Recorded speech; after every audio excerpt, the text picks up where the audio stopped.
दोस्तों, जहां एक तरफ साइंस ने हमारी अनगिनत क्षेत्रों में मदद की है, वहीं दूसरी तरफ इसका एक अपना काला अतीत भी है, जहां साइंस और साइंटिस्ट काफी बदनाम हैं। इस सीरीज में साइंस के सबसे भयानक एक्सपेरिमेंट्स की चर्चा करेंगे जो कि अब तक कंडक्ट किए गए हैं। दोस्तों, आज के एपिसोड में बात करेंगे एक ऐसे चिकित्सक की जो कि मानवों पर किए अपने परीक्षणों के लिए काफी बदनाम था।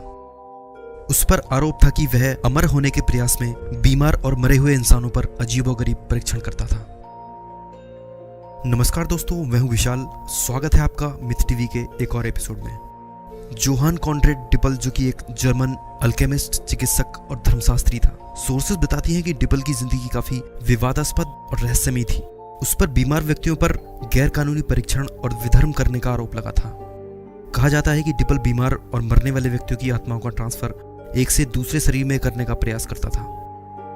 डिपल 16वीं शताब्दी का एक जर्मन अल्केमिस्ट और चिकित्सक था जो कि 1673 में मशहूर फ्रैंकनस्टाइन नोवेल से जुड़े फ्रैंकनस्टाइन कासल में पैदा हुआ था। डिपल ने 1693 में धर्मशास्त्र, दर्शनशास्त्र और अल्केमी की मास्टर डिग्री यूनिवर्सिटी ऑफ गीजन से ली थी। माना जाता है कि डिपल की लाइफ काफी एडवेंचरस थी और अपनी कई थ्योरीज को लेकर वह काफी विवादों में रहता था। चिकित्सा और अल्केमी का छात्र होने के तहत उसने फ्रैंकनस्टाइन कासल के पास एक लेबोरेटरी स्थापित की थी, जहां माना जाता है कि वह इंसानों पर अजीबोगरीब परीक्षण करता था।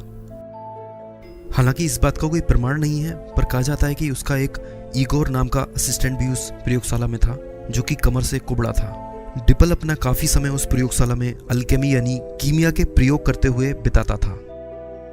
दोस्तों, अल्केमी या कीमिया एक प्रकार का प्राचीन दर्शन है जिसमें धातुओं को सोने में बदलने और दीर्घायु होने के लिए अमृत के निर्माण का प्रयत्न किया जाता था। कहा जाता है कि डिपल भी अपने अमर होने की संभावना से काफी प्रभावित था।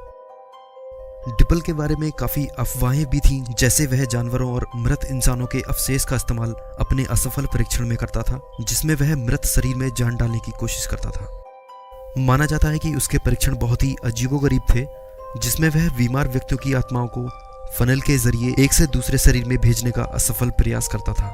व्यूअर्स की जानकारी के लिए हम बता दें कि यह बातें 100% सच नहीं है, पर उस समय कीमिया और अन्य तकनीकों द्वारा आत्माओं और मृत शरीरों पर परीक्षण करना काफी प्रचलित था। डिपल भी इस थ्योरी को मानता था कि आत्मा का ट्रांसफर एक से दूसरे शरीर में किया जा सकता है, पर यह बात सही है कि डिपल ने ऐसे भयानक एक्सपेरिमेंट्स किए थे जिससे उसे शहर से बाहर निकाल दिया गया। वह दावा करता था कि उसने अमृत के समान गुणों वाला एक तेल बनाया है जिसे वह डिपल्स ऑयल कहता था। उसके अनुसार वह तेल किसी इंसान को 135 साल तक जिंदा रख सकता था।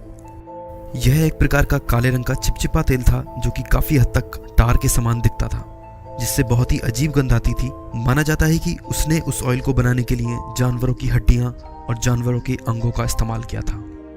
हालांकि डिपल ने सफाई दी थी कि उसने अपने सारे परीक्षण मरे हुए जानवरों की बॉडी से किए थे, पर सोर्सेस बताते हैं कि वहां के एक लोकल मिनिस्टर ने डिपल पर कब्रों से मुर्दे चुराने और बीमार इंसानों पर परीक्षण करने का आरोप लगाया था। डिपल की जिंदगी काफी विवादों में रही और उसे बाद में विधर्म करने के अपराध में 7 साल की सजा भी हुई थी। दोस्तों, लोग यह भी मानते हैं कि मशहूर फ्रैंकनस्टाइन नोवेल का कैरेक्टर विक्टर फ्रैंकनस्टाइन डिपल के जीवन से प्रभावित था, जो कि नोवेल के अनुसार जीवन को उत्पन्न करने का तरीका सीख जाता है और मानव की तरह दिखने वाले एक प्राणी का सृजन करता है। नोवेल की लेखिका मैरी शैली के इस कैरेक्टर का आइडिया काफी हद तक डिपल के कैरेक्टर से मेल खाता है। दोस्तों, डिपल के बारे में रिसर्च करने पर हमें उसके विवादास्पद जीवन की कई बातें और भी मिली, जिन्हें आप खुद भी पढ़ सकते हैं। वीडियो के डिस्क्रिप्शन में दिए गए लिंक से आप डिपल के बारे में पढ़कर खुद भी किसी नतीजे पर पहुंच सकते हैं। दोस्तों, आज के एपिसोड में बस इतना ही। अगर आपको वीडियोस पसंद आ रहे हैं तो प्लीज लाइक कीजिए, कमेंट कीजिए, अपने दोस्तों के साथ वीडियो को शेयर कीजिए और मेरे चैनल को सब्सक्राइब कीजिए। हम आगे भी इसी तरह की वीडियोस आपके लिए लाते रहेंगे। धन्यवाद।